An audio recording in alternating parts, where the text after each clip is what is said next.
Minggu kedua, kegiatan kedua, saya akan menentukan isu-isu prioritas yang dibahas, yaitu bidang ekonomi, kesehatan, pendidikan dan keagamaan, serta menggali potensi dan juga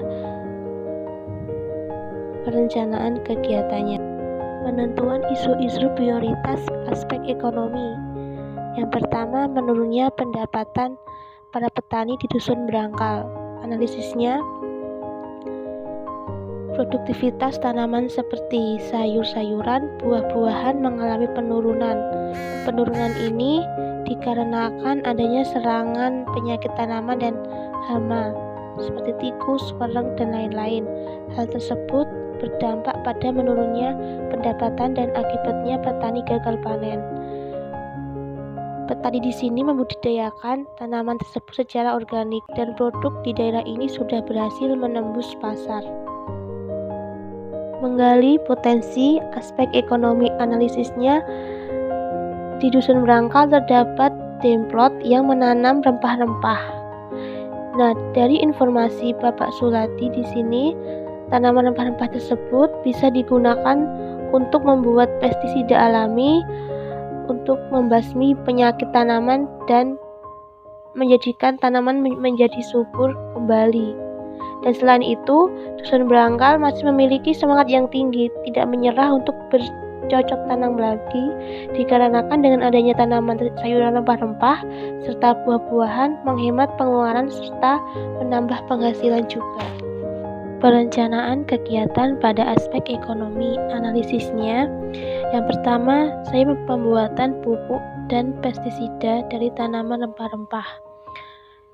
Di sini, saya bekerjasama dengan Bapak Suladi selaku pengurus demplot pertanian dan selaku pencetus ide dari pembuatan pupuk alami dan pestisida alami. Dan di sini Bapak Suladi juga dibantu oleh pihak pertanian dalam pembuatan pupuk dan pestisida. Yang banyak digunakan yaitu rempah-rempah seperti jahe, temulawak, kunyit, dan serai. Di sini tanaman tersebut didapat dari hasil tanaman di demplot pertanian dan dari pekarangan warga masing-masing. Yang kedua, mengajak masyarakat dusun Berangkal untuk melakukan penanaman kembali. Di sini saya mengajak ibu-ibu untuk melakukan penanaman kembali dan merawat tanamannya kembali agar tanaman itu tidak terkena penyakit dan subur, serta tanaman yang terkena penyakit tadi bisa kembali subur lagi dengan menyemprotkan cairan pestisida yang telah dibuat tadi. Dengan begitu dapat membantu ketahanan pangan di masa pandemi COVID-19. Penentuan isu prioritas aspek kesehatan. Yang pertama, turunnya imun tubuh. Di sini menjaga imun tubuh di masa pandemi sangatlah penting, tetapi beberapa warga sangat ketakutan, stres, depresi, dan khawatir dalam menghadapi COVID-19. Hal tersebut bisa mengakibatkan imun atau sistem kekebalan tubuh menurun, dan juga terdapat masyarakat di Desa Sendamulyo ada yang terpapar virus COVID-19. Yang kedua, kurangnya kesadaran masyarakat memakai masker dan cuci tangan dengan benar. Di sini beberapa warga belum menerapkan kesadaran terhadap protokol kesehatan. Buktinya terdapat beberapa warga yang terkena positif corona. Menggali potensi dan perencanaan kegiatan.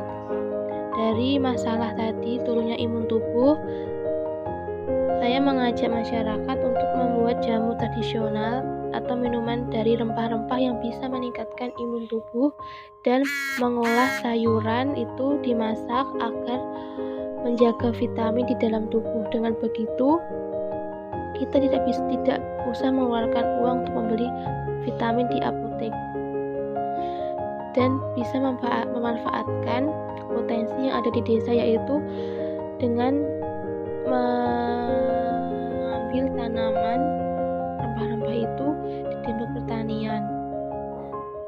Dan di sini sangat baik, menjadi peluang karena dusun berangkal beberapa warga siap menerapkan pola hidup sehat sehingga proker saya bisa terlaksana dengan baik.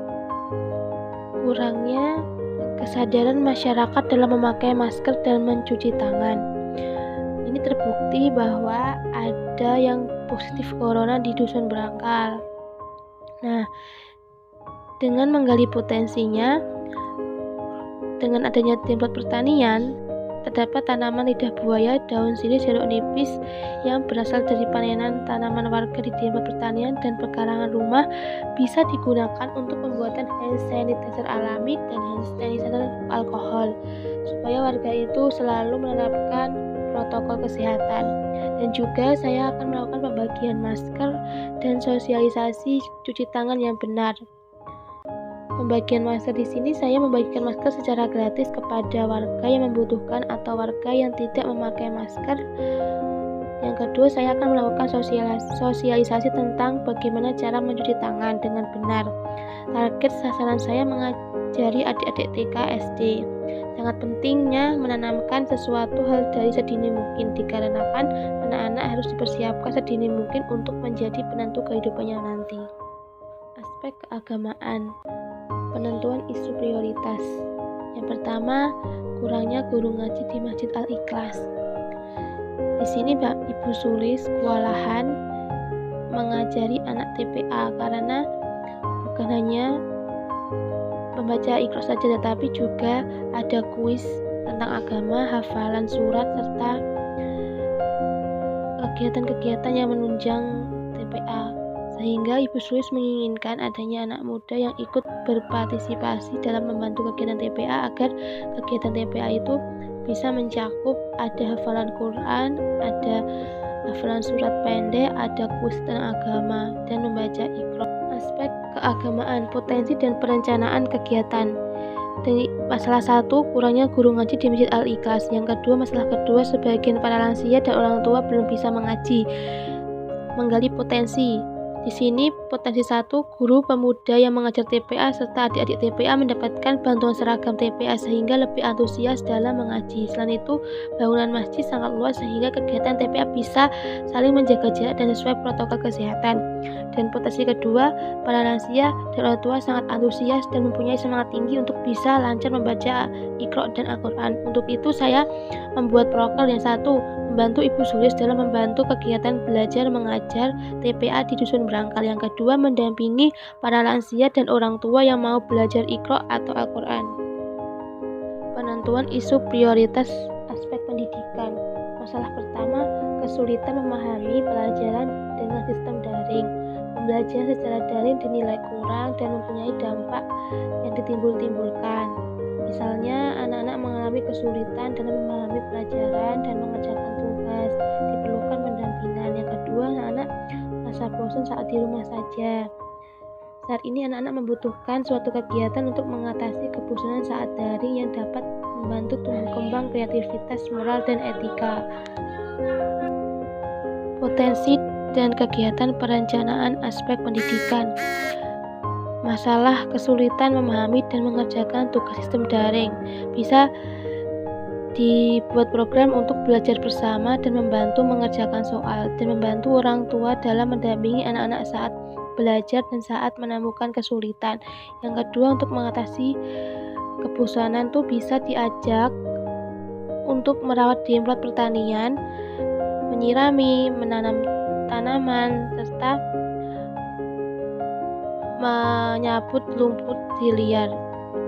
Dan karena di sini Desa Sendang Mulyo mempunyai potensi, beberapa anak sangat antusias dan mempunyai semangat tinggi untuk belajar dan menuntut ilmu. Jadi hal ini dapat mempermudah untuk kemajuan warga Dusun Berangkal dan mempunyai demplot pertanian yang bisa untuk mengisi kegiatan saat daring.